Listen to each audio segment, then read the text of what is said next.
Hello friends, मैं हूं आपके सामने गौरव मिगलानी। इस वीडियो में हम डिस्कस करने जा रहे हैं फीचर्स ऑफ पार्टनरशिप। तो फीचर्स को हमने दो पार्ट्स में डिवाइड किया हुआ है। पहला है स्टैच्यूटरी फीचर्स, फिर है जर्नल फीचर्स। सबसे पहले हम डिस्कस करते हैं स्टैच्यूटरी फीचर्स, मतलब ऐसे फीचर्स जिसके बारे में पार्टनरशिप एक्ट में बताया गया है। ये फीचर्स पार्टनरशिप में होने बहुत जरूरी हैं। अगर एक भी फीचर गायब है तो हम कह सकते हैं कि वो पार्टनरशिप नहीं है। तो सबसे पहला फीचर है मोर देन वन पर्सन का। पार्टनरशिप में कम से कम दो पर्सन होने बहुत जरूरी हैं। मैक्सिमम 50, मैक्सिमम की लिमिट 50 चल रही है आज के टाइम में। तो मिनिमम मेंबर दो, मैक्सिमम 50। अगर 50 से ज्यादा है या दो से कम हो जाते हैं तो हम उसको पार्टनरशिप नहीं कह सकते। तो ये पहला रूल है, पार्टनरशिप में हमें फॉलो करना ही होता है। दूसरी बात है एग्जिस्टेंस ऑफ बिजनेस। बिजनेस का होना बहुत जरूरी है। दूसरी बात, बिजनेस के साथ साथ वो बिजनेस लीगल भी होना चाहिए, कानूनी होना चाहिए। अगर गैर कानूनी काम को करने के लिए हम पार्टनर्स इकट्ठा हो रहे हैं, पार्टनरशिप बना रहे हैं, तो वो इलीगल करार दे दिया जाएगा। तो बिजनेस हमारा लीगल होना चाहिए, कानूनी होना चाहिए, वैधानिक होना चाहिए। कोई गलत काम करने के लिए हम पार्टनरशिप नहीं कर सकते। तीसरी बात, कॉन्ट्रेक्चुअल रिलेशनशिप। जितने भी पर्सन्स को हम पार्टनर बनाएंगे सब में कॉन्ट्रैक्ट करने की पावर होनी चाहिए। मतलब हम एक माइनर पर्सन को, पागल को, दिवालिया को, या कोई ऐसा पर्सन जिसे कोर्ट ने अयोग्य घोषित कर दिया है, हम पार्टनर नहीं बना सकते। तो जितने भी पार्टनर्स होंगे सब में कॉन्ट्रैक्ट करने की पावर होनी चाहिए। माइनर पर्सन को पार्टनर बनाया जा सकता है, कुछ कंडीशंस है वो पूरी होने के बाद। Topic number 4, profit motive.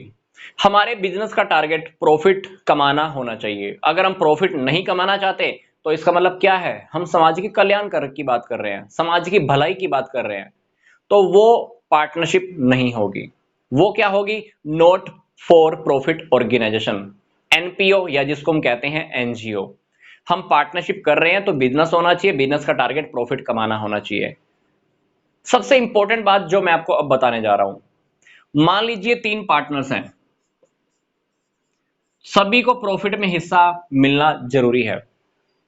अगर सी को हम प्रॉफिट में हिस्सा नहीं देते तो हम सी को पार्टनर भी नहीं कह सकते। तो सभी को प्रॉफिट में हिस्सा मिलना बहुत जरूरी है। अगर किसी को प्रॉफिट में हिस्सा नहीं मिलता तो उसको हम पार्टनर नहीं कह सकते। पर यह जरूरी नहीं है कि सभी पार्टनर लॉस में भी हिस्सा लें। दो पार्टनर्स अगर चाहें तो तीसरे को लॉस में हिस्सा लेने से रोक सकते हैं।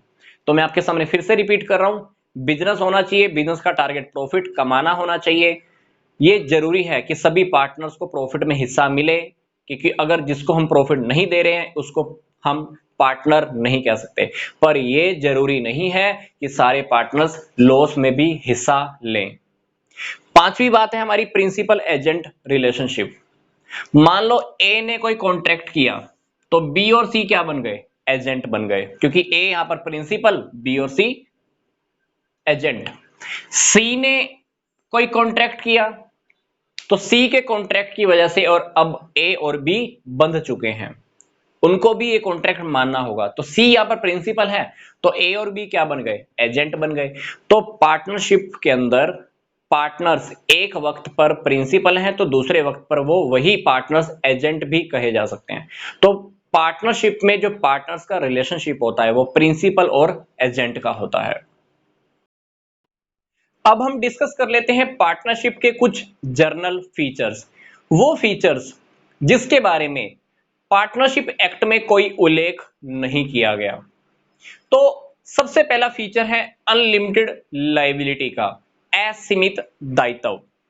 जो भी पार्टनर्स होते हैं या फर्म होती है उनके ऊपर अनलिमिटेड लायबिलिटी का टॉपिक अप्लाई होता है। कैसे, मान लीजिए फर्म फेल हो गई, फर्म ने काफी सारे लोगों को पैसा देना है। अब जो क्रेडिटर होंगे या बैंक वाले लोग होंगे जिन्होंने फर्म से पैसा लेना है, तो वो डेफिनेटली फर्म की प्रॉपर्टीज को सेल करके भी पैसा रिकवर कर सकते हैं, पार्टनर्स की प्रॉपर्टी भी सेल करके पैसा रिकवर कर सकते हैं। मान लीजिए फर्म ने कॉन्ट्रैक्ट किया या फर्म की तरफ से ए ने कॉन्ट्रैक्ट किया या बी ने कॉन्ट्रैक्ट किया या सी ने कॉन्ट्रैक्ट किया, किसी ने भी कॉन्ट्रैक्ट किया, यहां पर लाइबिलिटी सबकी अनलिमिटेड है। चाहे कॉन्ट्रैक्ट वो सी करके आया था, हो सकता है कि अगर फर्म बंद हो जाती है, फर्म लोगों का पैसा पे नहीं कर पा रही, तो पहले तो फर्म की प्रॉपर्टीज को सेल करके वो अपना पैसा रिकवर करेंगे, उसके बाद ए की, बी की या सी की या सबकी एक साथ प्रॉपर्टी सेल करके भी उनसे भी पैसा रिकवर किया जा सकता है। मतलब पार्टनरशिप फर्म में जो पार्टनर्स की लायबिलिटी होती है वो अनलिमिटेड होती है, चाहे आप इंडिविजुअल फॉर्म में कह लो, चाहे वो आप ज्वाइंटली फॉर्म में कह लो। दूसरी बात, no separate existence. Partnership firm में पार्टनर्स का पार्टनरशिप फर्म से कोई अलग अस्तित्व नहीं होता, एग्जिस्टेंस नहीं होता। अब कॉन्ट्रैक्ट चाहे फर्म ने किया हो या पार्टनर्स ने किया हो, बात एक ही मानी जाती है। कॉन्ट्रैक्ट चाहे फर्म ने किया है, चाहे ए ने, चाहे बी ने, चाहे सी ने, कॉन्ट्रैक्ट चाहे किसी ने किया हो, सभी मिलकर रिस्पॉन्सिबल हैं। क्योंकि पार्टनरशिप एक्ट में भी ये बात कहीं ना कहीं देखने को मिलती है कि पार्टनर्स और पार्टनरशिप फर्म दोनों के एग्जिस्टेंस में कोई फर्क नहीं है, दोनों में कोई डिफरेंस नहीं है, दोनों का सेम माना जाता है। अदरवाइज कुछ लोग क्या करते हैं, फर्म की आड़ में, फर्म के नाम की आड़ में कुछ गलत कॉन्ट्रैक्ट भी कर लेते हैं और जिम्मेदारी किसके ऊपर आ जाती है, फर्म के ऊपर। इसलिए पार्टनरशिप फर्म के केस में पार्टनर्स और पार्टनरशिप फर्म दोनों के एग्जिस्टेंस में कोई फर्क नहीं है, कॉन्ट्रैक्ट फर्म करे या पार्टनर्स करें, ओवरऑल रिस्पॉन्सिबिलिटी सबकी ही है। Topic number 3, utmost good faith. सभी पार्टनर्स का आपस में विश्वास होना बहुत जरूरी है। अगर विश्वास नहीं है तो काहे का पार्टनरशिप, पार्टनरशिप का कोई मतलब नहीं रह जाता। सभी पार्टनर्स को एक दूसरे को वो सारी बातें बतानी होगी जिससे फर्म का हित प्रभावित होता है। मतलब कोई भी कॉन्ट्रैक्ट, कोई भी काम ऐसा करना है, मान लो पार्टनर्स ने, जिससे फर्म का बेनिफिट होता है या फर्म का लॉस होता है, तो ये सारी बातें पार्टनर्स को आपस में पहले से ही शेयर करनी होगी। हो सके तो उन्हें पहले ही आपस में डिस्कस कर लेना चाहिए, एक दूसरे से गाइडेंस ले लेनी चाहिए। तो आपस में सभी पार्टनर्स का एक दूसरे के ऊपर विश्वास होना चाहिए। अत्यंत ज्यादा ही विश्वास वाली बात हम यहां पर कर रहे हैं, क्योंकि अगर ट्रस्ट नहीं है तो पार्टनरशिप का कोई मतलब नहीं रह सकता।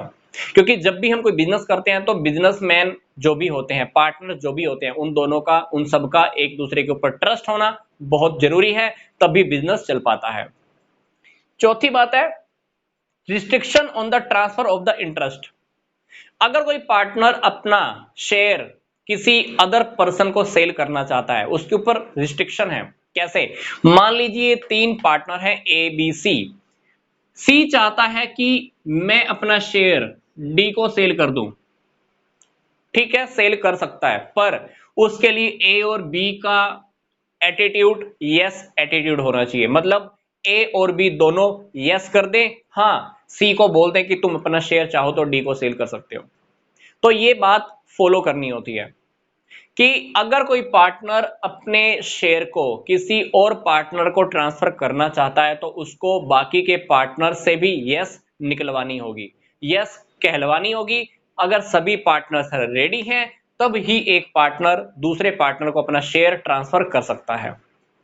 यही बात एडमिशन ऑफ ए पार्टनर पे भी अप्लाई होती है। मान लो एक नया पार्टनर फर्म में एंट्री लेना चाहता है, एक नया पर्सन पार्टनर बनना चाहता है।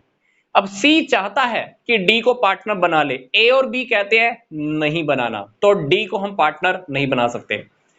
मान लीजिए ए यस कर दे, बी मना कर दे, सी भी यस कर दे, मतलब 2 लोगों की तो यस है, एक पार्टनर क्या कह रहा है कि डी को पार्टनर नहीं बनाना, तब भी आप डी को पार्टनर नहीं बना सकते।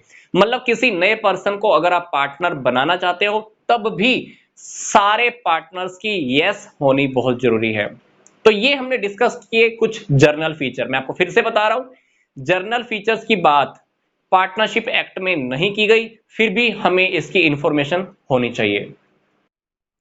अगर आप ये टॉपिक पूरी अच्छी तरह से डिटेल में स्टडी करना चाहते हो तो मैंने आपको इसी वीडियो के डिस्क्रिप्शन बॉक्स में एक लिंक दिया हुआ है, आप उसे अच्छे से स्टडी कर सकते हैं।